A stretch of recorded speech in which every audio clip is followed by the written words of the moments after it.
দেখেন এই দুনিয়ায় যে যত বেশি খাবে হাসরের ময়দানে সে তত বেশি ক্ষুধার্ত হবে, কথাটা সত্য কি না?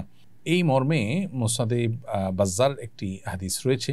সেই হাদিসের সনদ সম্পর্কে হাফিজ ইবনে হাজার আসকালানী রাহিমাহুল্লাহ বলেছেন যে এই হাদিসের সতর্ক বার্তা মূলত ওই ব্যক্তির জন্য যে ব্যক্তি সবসময় পেট পুরে খায়, অতিরিক্ত খায়, এবং এর ফলে ব্যক্তির মধ্যে অলসতা চলে আসে, আল্লাহর ইবাদতবন্দি করা তার জন্য কঠিন হয়, এরকম ব্যক্তির জন্য এরকম কথা বলা হয়েছে।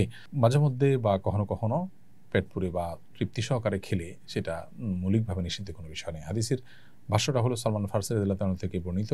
তিনি বলেছেন, নবী করিম সাল্লাল্লাহু আলাইহি ওয়াসাল্লামকে আমি বলতে শুনেছি, ইন্না আকসারান নাসি শাবআন ফিদ দুনিয়া আতওয়ালুহুম জুআ। দুনিয়াতে যারা সবচেয়ে বেশি পেট পুরে খায়, পরিতৃপ্ত হয়ে খায়, তারা তলহুম জোয়ান ফিল আখিরাত, তারা আখিরাতে সবচেয়ে বেশি ক্ষুধার্ত থাকবে, সবচেয়ে দীর্ঘ সময় ক্ষুধার্ত থাকবে।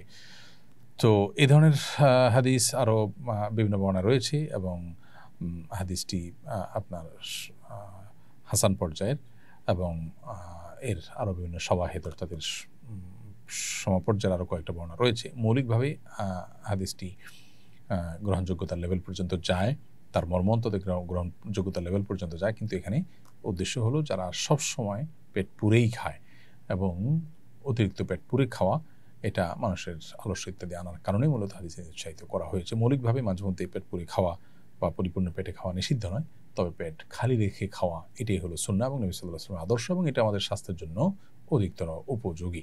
নুরুল আজিম আপনি লিখেছেন, নামাজের প্রথম সিজদা থেকে উঠে দ্বিতীয় সিজদা যেতে সর্বোচ্চ বা সর্বনিম্ন কোনো সময় লিমিটেশন আছে কিনা? নামাজের প্রথম সিজদা থেকে উঠে সোজা হয়ে বসতে হবে আপনাকে এক তাসবিহ সুবহানাল্লাহ বলার সময় পরিমাণ, আবার প্রত্যেকটা সিজদায় গিয়ে কমপক্ষে ওই পরিমাণ সময় আপনাকে কমপক্ষে থাকতে হবে, এটা হলো লিমিটেশন। এর নিচে যদি থাকেন তাহলে হবে না। মাথাটা সোজা করেই আবার পড়ে গেলেন তাহলে আপনার নামাজ আদায় হবে না, কারণ এখানে তামানিনা বা তাদিল আরকান যেটা, এটা ওয়াজিব, অনেকগুলো আমাদের মতো সেটা ফরজ, যার কারণে আপনি যদি এই ধীরস্থিরতারা এতটুকু মেনটেন না করেন তাহলে নামাজ হবে না।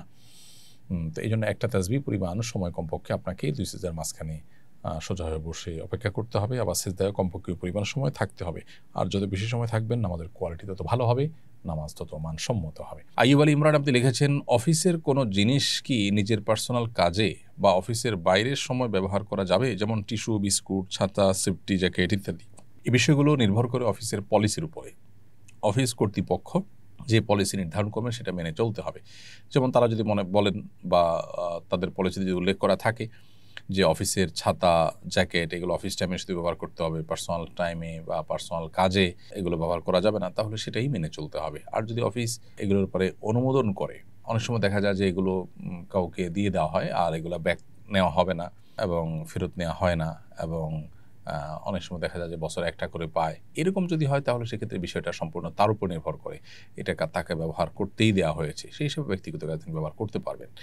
আর টিস্যু, বিস্কিট এই জাতীয় যে জিনিসগুলো আছে, এই জিনিসগুলো অফিস টাইমের বাইরে আপনি ব্যবহার করছেন, সেটা আসলে বেশিরভাগ ক্ষেত্রেই নিজের বিবেককে জিজ্ঞাসা করলেই এর উত্তর পাওয়া যায় যে আসলে আপনি কি কাজটা সঠিক করছেন কিনা। আপনি অফিসের যে বিস্কিট বা টিস্যু সেটা নিয়ে গেলেন, অফিস টাইমের বাইরে আপনি বাসায় ব্যবহার করলেন, অন্য কোথাও ব্যবহার করলেন, সেটা যে খেয়ানত সেটা বোঝার জন্য কর্তৃপক্ষের পলিসির দিকে তাকাবার প্রয়োজন নেই। হ্যাঁ, আপনাকে আপনার জন্য একটা বিস্কিটের প্যাকেট বরাদ্দ আছে অন্য সবার মতো করে, আপনি আপনার প্যাকেটটা নিয়ে গেলেন, সেটা ভিন্ন বিষয়। তো এই বিষয়গুলো মূলত আমানতদারিতার প্রশ্ন। এখানে মালিক পক্ষের কোনো ক্ষতি হলে তারা ডিউটিতে আপনাকে ব্যবহারের জন্য কিছু দিয়েছেন, সেটা আপনি ডিউটিতে ব্যবহার করবেন, ডিউটির বাইরে সেটা আপনি নিয়ে যাবেন না। একান্ত আপনার জন্য বরাদ্দকৃত জিনিস সবার জন্য আছে এবং সেটা বহনযোগ্য, আপনি নিয়ে নিলেন, সেটা ভিন্ন বিষয়। আস-সুন্নাহ ফাউন্ডেশন, উম্মার স্বার্থে সুন্নাহর সাথে।